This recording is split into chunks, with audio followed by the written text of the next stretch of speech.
What is going on, everyone, and welcome back to the channel. I hope you're all doing well. Now, today's first EntitledParents story is probably one of the most stupid that I've ever read. When OP comes back from getting her first vaccine, her entitled mother decides to stick a magnet to her vaccine arm to see if it would attract. Seriously, let's get into it. A magnet will not stick to vaccine injection hole. Today, I, a 22-year-old female, had my COVID-19 vaccine. When my mum got home, she took a magnet and tried to stick it to my vaccine arm without asking. When I asked, "What are you doing?" she said, "Just checking." Last night, I was told it would give me shingles, I would have heavy periods, I'd be more depressed and kill myself, and that I'm damaging a temple of God, as the Bible says you should not have them as it changes your DNA. This evening, I've been told if I have any symptoms after, then they were right. I have asthma, meaning I have a cough always. I've been told that now I have COVID and I'm gonna hurt them and other people, and I am the reason why it's still spreading. I'm not allowed to talk about the vaccine, as it will annoy my mum's husband, whilst he walks around saying vaccinated people are brain damaged and are all going to hell for having them. When I do talk about it, I'm told I shouldn't try and change their minds, as they don't try and change mine. My mother has since argued how she raised me to be better, and betraying what she believes and wants is a sign I don't appreciate my upbringing and that I'm disrespecting her. Yeah guys, it's gonna be one of those videos, isn't it? I mean, what am I supposed to say to that? Stupidity? Let's carry on. Alright then, now moving on to our next ridiculous story, entitled Ex-Roommate and His Free Meal Scam. Okay, so I have this former roommate who is a prime candidate for r/neckbeard stories. Maybe I'll do a full series on him there at some point, if I'm feeling ambitious. But for now, this little tidbit will do here. I just finished a 10-hour shift from work and wanted to just go home, shower, eat, and go to bed. I got as far as taking my shower and getting dressed and began to start to think about food. My roommate approached me and asked if I wanted to go to the bar and grill that was right up the road with him for dinner. I really didn't have the energy to cook anything for myself, so that sounded just fine, and I accepted the invitation. So we get there and are seated.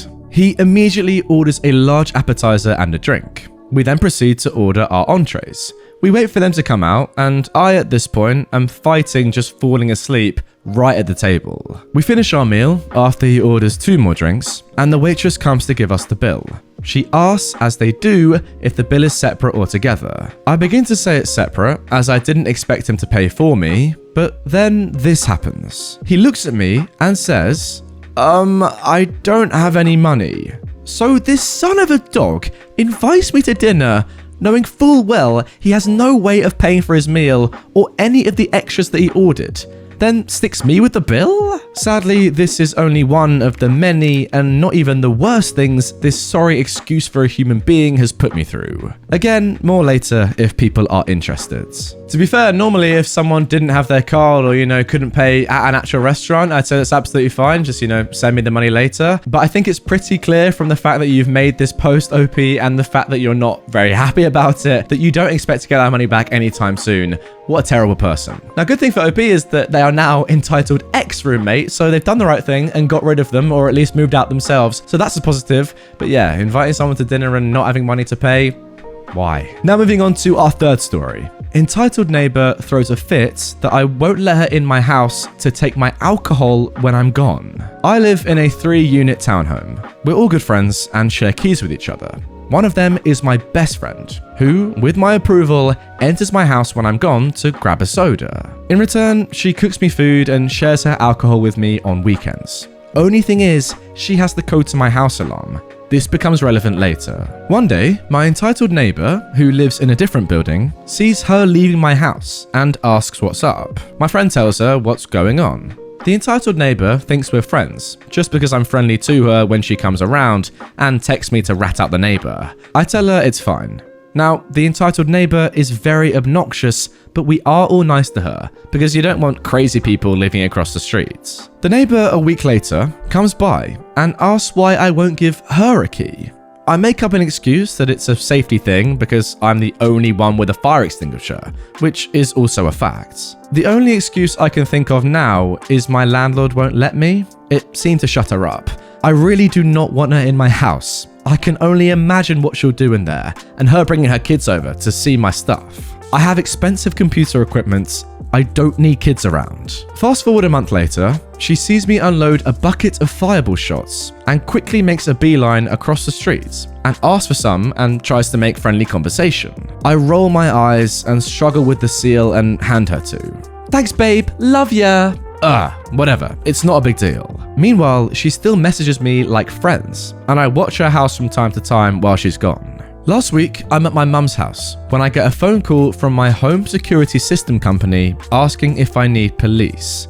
Roommate and key holders have my code, and it gives you 60 seconds to push the code even if it's wrong. So something is up.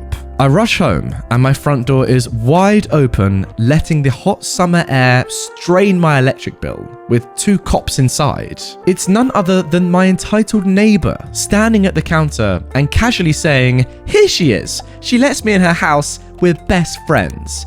My jaw drops. Apparently, she has the garage door code to my friend's house, where she found my house keys in my friend's house and had the balls to take my stuff when I was gone, like she's entitled to it. Then she didn't even message me that the alarm was screaming or let me know that she wanted something, and she didn't even leave when the cops showed up. It took the cops 8 minutes to get there, so I've got no idea what she was doing, poking around with a screaming alarm. She broke into 2 houses like it was no big deal. I demand she leaves, not pressing charges because I don't want a crazy angry neighbor. My city charges you $100 if you have an unregistered alarm system, so I get a fine from the city. I paid the fee and stuck the bill in her doorway. Haven't seen a dime of that yet. She also hasn't asked for my alcohol either since then. Yeah, honestly guys, I'm actually myself trying to move out pretty soon. If you don't know, I still live in my family home. And this is one of the things that you really can't, predict or even help. If you have a crazy neighbor who does stuff like this, it doesn't matter where you move, right? You're kind of screwed. And that is the thing for me that I'm like, look, I know like right here, I have very nice neighbors and I obviously live with my family. So that is the risk of moving out, is that, you're not sure what you're going to get in terms of neighbors. If I've got someone like that living near me or next to me, trying to get in my gaff, I'm moving back in here. That's for sure. That's crazy. And now moving on to our final story of today's episode. Entitled ex-wife tried to get me fired over a bank account she wasn't supposed to access. I worked at a small community bank for a time as a banker, opening and closing accounts, completing paperwork, etc. This occurred shortly after we opened our doors again after COVID. An older gentleman, whom we'll call Jim, came in on a random Monday and asked to speak with a banker.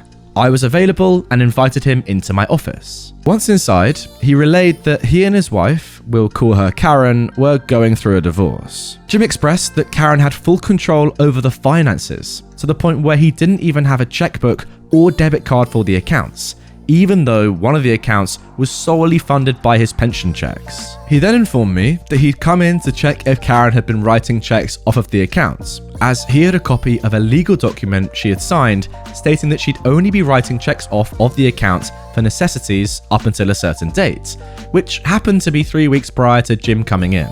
After ascertaining that he was who he said he was, checking his ID, I pulled up the account in question.